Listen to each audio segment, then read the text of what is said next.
Hello everyone, welcome to the another video. इस video में मैं आपको बताऊंगा मेरे बैकग्राउंड, जो मैं जॉब करता हूँ यूएस स्टाफिंग, एंड उसके प्रोस एंड कॉन्स एंड क्या रिक्वायरमेंट होती है इस इंडस्ट्री में जॉब करने की, और इस पर करियर कैसे है, मतलब उसमें करियर कितना आपका स्टेबल है। फर्स्ट ऑफ ऑल आपको बताता हूँ बेसिक यूएस स्टाफिंग का मीनिंग क्या होता है। यूएस स्टाफिंग मीन्स कि लाइक अ डोमेस्टिक स्टाफिंग होता है, जैसे कि हमको इंडिया में किसी के क्लाइंट के लिए बंदे ढूंढ के देना, तो same works for US staffing. हम वहाँ हमारे पास क्लाइंट्स होते हैं, उनके रिक्वायरमेंट्स आती हैं, जैसे कि एग्ज़ाम्पल गूगल हमारे पास क्लाइंट है, उसको एक सॉफ्टवेयर इंजीनियर बंदा चाहिए विथ सम स्पेसिफिक स्किल्स, या कोई छोटा क्लाइंट है जैसे कोई ईटन कॉरपोरेशन, एक एरोस्पेस क्लाइंट है, उसको एक बंदा चाहिए पिकर पैकर या लोडर अनलोडर बंदा। तो वो क्लाइंट क्या करता है, अपना एक लोकेशन देता है, एक रिक्वायरमेंट देता है कि उसको कैसा बंदा चाहिए, किस उस बंदे में कितना स्किल्स होना चाहिए, कितना कितना साल का एक्सपीरियंस, कितना रेट होता है, सब कुछ देता है, और हम अकॉर्डिंगली क्लाइंट को बंदा ढूंढ के देते हैं। अगर क्लाइंट को बंदा पसंद आ गया तो वो इंटरव्यू लेता है, और इंटरव्यू अच्छा आता है तो फिर वो उसको ऑफ़र दे देता है। तो इसको यूएस स्टाफिंग कहते हैं। हम लोग उस स्टाफिंग में, मैं एक स्टाफिंग एजेंसी का पार्ट हूँ, और मैं इस एजेंसी में करीबन 4 साल से काम कर रहा हूँ। अब इस एजेंसी में आपको प्रोस क्या है, प्रोस ये है कि आपका इस पर कमाई जो होती है, आपकी जो मंथली इनकम बहुत अच्छी होती है। मेन इंसेंटिव्स बहुत अच्छा होता है यूएस स्टाफिंग में, बिकॉज डॉलर्स में इंसेंटिव आते हैं, एंड पर बंदा प्लेसमेंट, जो भी हम लोग बंदे को प्लेस करते हैं किसी क्लाइंट के पास ऑफ़र आता है जो, तो उसका पैसा बहुत अच्छा आता है, और रेकरिंग इंसेंटिव भी आते हैं कि जब तक आपका बंदा उस क्लाइंट के साथ काम करता रहेगा तो जितने महीने करेगा उतने महीना कुछ अमाउंट उन प्रॉफिट का आता रहता है। एंड करियर ग्रोथ भी अच्छा होता है, एंड करियर अगर आप चेंज भी करते हैं किसी दूसरे कंपनी में तो हाइक बहुत अच्छी मिलती है। मिनिमम रिक्वायरमेंट्स जो स्टाफिंग एजेंसी की होती है कि आपको you should have a good control over your English language, because आपको यूएस में अगर आप कॉल करोगे, यूएस में अगर आप डीलिंग करोगे तो आप हिंदी में तो बात करोगे नहीं, ऑब्वियस सी बात है, कॉमन सेंस है। आपको इंग्लिश, आपकी जो इंग्लिश लैंग्वेज के ऊपर आपका अच्छा फोकस होना चाहिए।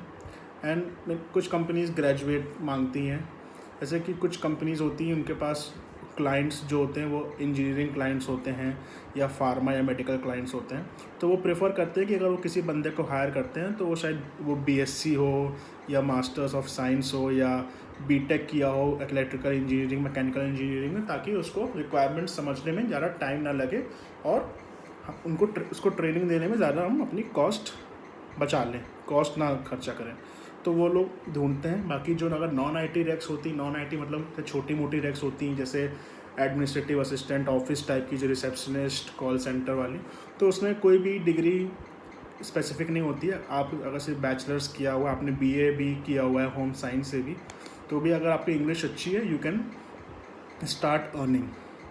कॉन्स क्या होते हैं इसके एजेंसी के या इस करियर में, कि luck factor is most important in staffing.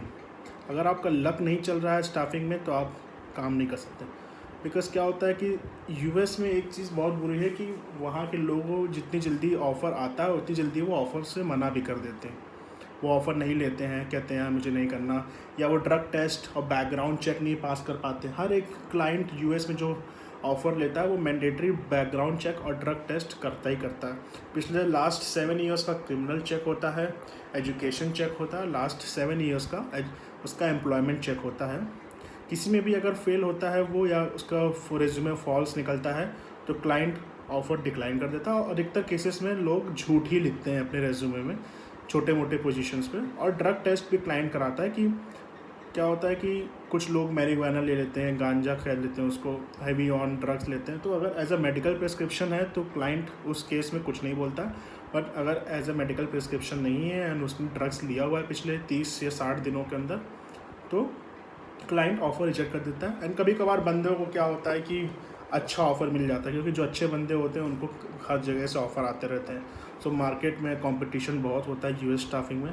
सो जहाँ पे उनको बेस्ट रेट मिलता है वो चले जाते हैं। तो कॉन्स यही है कि आपको अपने बंदे को समेट के रखना पड़ेगा, रेगुलर टच में रहना पड़ेगा, भले इंटरव्यूज़ लेट आ रहे हैं या उसको चेक करते रहना पड़ेगा कि कहीं वो और इंटरव्यूज़ या ऑफर्स में तो नहीं है। तो आपको वो सब देखना पड़ेगा इस चीज़ में, यूएस स्टाफिंग में। एंड रही बात सैलरी और पैसे की या करियर की, तो देखिए फ़र्स्ट ऑफ़ ऑल आप जब भी स्टाफिंग एजेंसी में काम करेंगे मैक्सिमम 99% ऑफ द टाइम आपको नाइट शिफ्ट में ही काम करना पड़ेगा, क्योंकि आप इंडिया में अगर दिन है तो यूएस में ऑलरेडी रात हो रही होगी। तो रात में तो आपको यूएस में कोई फ़ायदा है नहीं कॉलिंग करके या ईमेल्स करके। तो अगर आप इंडिया में जब शाम होती है, रात होती है, तब जा कर के यूएस में सुबह होती है। तो आपको यूएस टाइमिंग के हिसाब से इंडिया में रात में काम करना पड़ेगा। तो उसके लिए अगर आप यूज्ड टू हैं तो ही आप यूएस स्टाफिंग ज्वाइन करिए। अगर आप you are trying to look as a future into US staffing, तो नाइट शिफ्ट तो आपको मिलेगी ही मिलेगी इन एनी यूएस स्टाफिंग। और भी स्टाफिंग्स होती हैं, जैसे यूके स्टाफिंग होती है, कनाडा स्टाफिंग होती है, तो उन सब में भी ऑलमोस्ट नाइट शिफ्ट होती है। यूके स्टाफिंग जो होती है, जैसे इंग्लैंड की स्टाफिंग होती है, उसमें टाइमिंग्स आपकी 2 PM इंडियन टाइम से लेकर रात में 11 PM, मतलब 9 आवर्स की शिफ्ट कराती है कंपनी। तो 2 बजे दोपहर में स्टार्ट होता है, रात के 11 बजे तक आपको वो यूके शिफ्ट होती है। लेकिन यूके शिफ्ट में ज़्यादा पैसा नहीं होता है।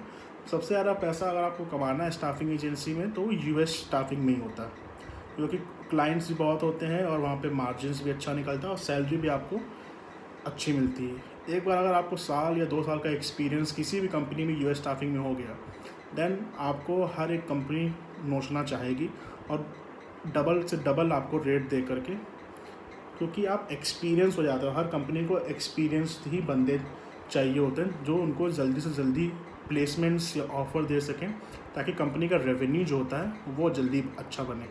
कंपनी बहुत कमाती है, हम लोग को कुछ ही बहुत ही कम मार्जिन देती है, because company deals in dollars and we deal in rupees.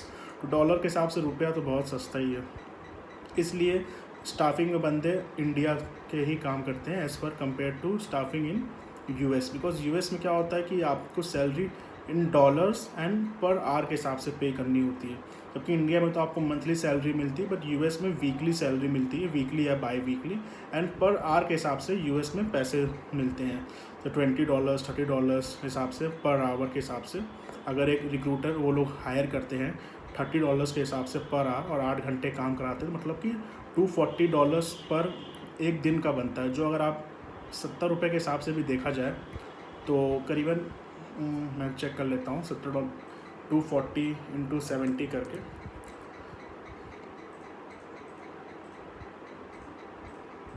तो दिन का होता है 17,000 रुपये इंडियन रुपीज़ में। तो वहाँ पे रिक्रूटर अगर एक दिन भी काम करता है यूएस स्टाफिंग में, यूएस का कोई बंदा, तो 17,000 रुपये एक दिन का वो 8 घंटे का चार्ज करता है। और यहाँ पे इंडिया में क्या होता है, आपको 35-35 हज़ार रुपये में एक महीने के रिक्रूटर मिल जाते हैं 2-2 साल के एक्सपीरियंस में। तो इसलिए यूएस स्टाफिंग की जो एजेंसीज़ होती हैं वो ऑपरेट यूएस से करती हैं, बट दे वो मैन पावर जो अपना हायर करती हैं वो मेनली इंडियंस को ही हायर करती हैं। इंडियंस भी खुश रहते हैं कि पैसा मिल रहा है, इंसेंटिव्स भी आ जाता है, तो मिला जुला करके अच्छा ऑलमोस्ट पैसा आ जाता है। बस कुछ वक्त की बात होती है, एक्सपीरियंस के बाद आप अच्छा मोटा पैसा उठा सकते हैं यूएस स्टाफिंग से। अब बात करते हैं कि यूएस स्टाफिंग में होता क्या क्या है। कि यूएस स्टाफिंग में 2 चीज़ें होती हैं। फिलहाल तो स्टाफिंग में 2 टर्म्स पे हम लोग काम करते हैं, टैक्स टर्म्स पे। एक होता है W2 और एक होता है कॉप टू कॉप। W2 वो होता है जिसमें हम लोग कैंडिडेट को जब पैसा देते हैं तो हम लोग टैक्स ऑलरेडी काट के देते हैं, हम लोग टैक्स बंदे का काट लेते हैं उस पैसे में से। एंड कॉप टू कॉप क्या होता है, हम लोग जो पैसा है, जैसे बंदे जो इंडिया से जाते हैं आउट ऑफ इंडिया यूएस काम करने, तो वो सीधे तो उनको यूएस सिटीज़न या ग्रीन कार्ड तो नहीं मिलता है, वो लोग किसी वीज़ा पे जाते हैं, जैसे कि स्टूडेंट वीज़ा हो गया, F1 वीज़ा, H1B।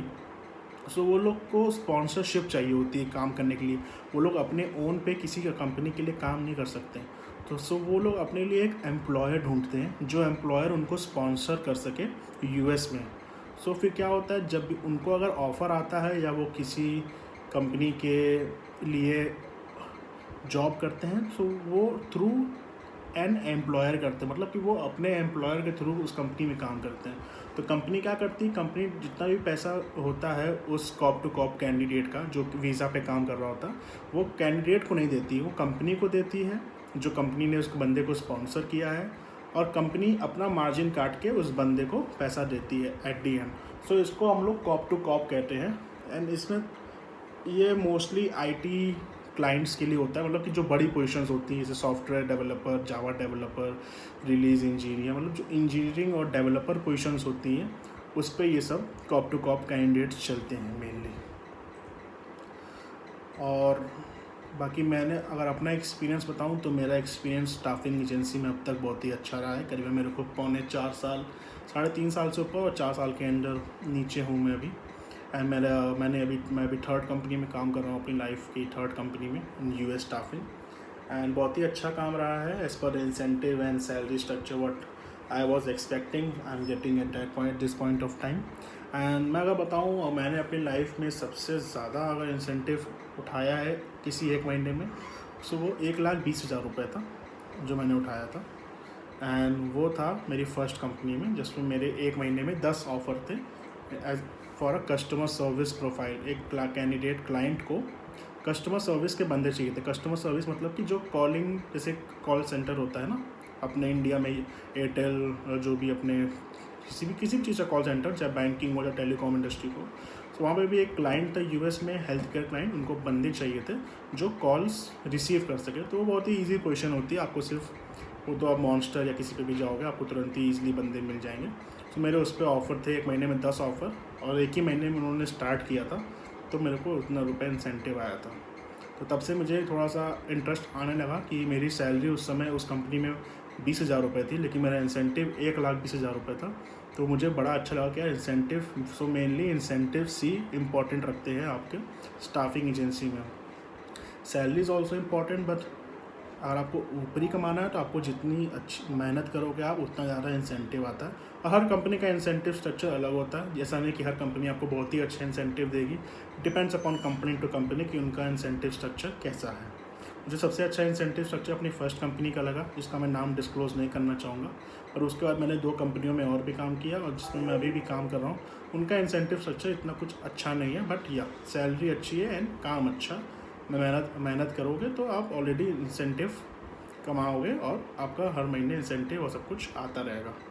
एंड अभी देखा जाए तो जिस हिसाब से पैंडेमिक चल रहा है इंडिया में, so stability of Indian jobs या इंडियन मार्केट में अभी जॉब्स की प्रॉब्लम है। बट अगर यूएस मार्केट पे आप काम कर रहे हैं तो आपको जॉब अभी इस समय बिल्कुल बढ़िया चल रही है, अच्छे हाइक मिल रहे हैं।